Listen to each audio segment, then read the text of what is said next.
Okay, so we're making great progress. We're here on key item number 4 for what does GDPR really mean for human resources data. To quickly summarize, we had an intro. We did first element on notice, consent, and legitimacy.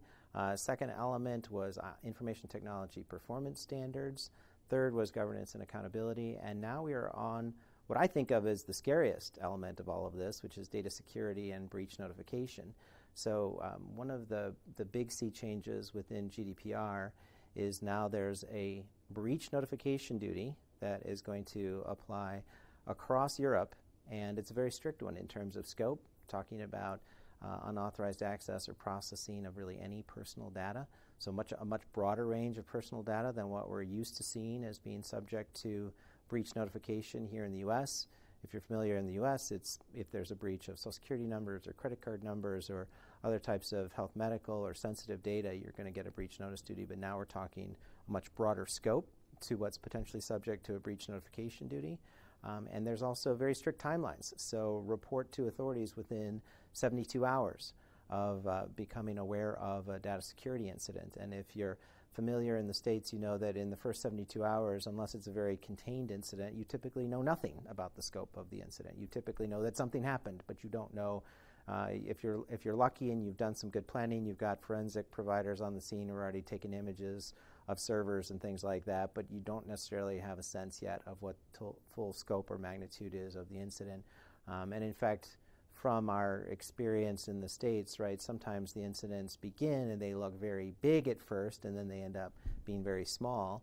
And sometimes they come in and they look small, but they end up being very big. So one incident, we had a manufacturer of children's products who had the IT director come in on Monday morning and had a ransom note posted to his computer which said that we've taken all your files and you need to pay this amount of money into a Swiss bank account by this amount of time, or we will post all those files on the internet. And of course the IT administrator had the keys to the kingdom, all the information, so there was a lot of concern. But then once the forensic team got there and were able to take the images and isolate the malware and reverse engineer the malware, it was about Thursday afternoon that they determined that the malware only had the capability to post a ransom note. It didn't have any capability to exfiltrate any data.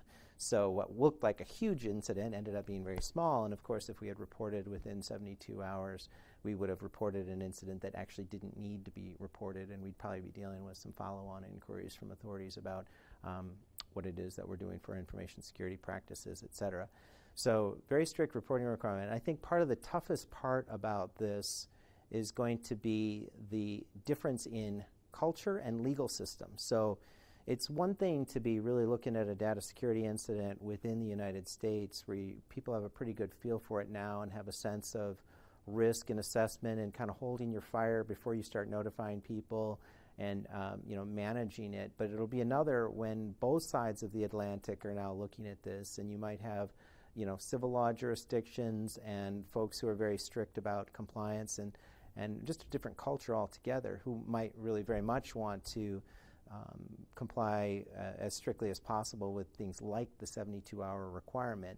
And of course that has some implications back here in the States, because whatever you say to European authorities are certainly going to be discoverable in your California class action litigation that you're facing following an event.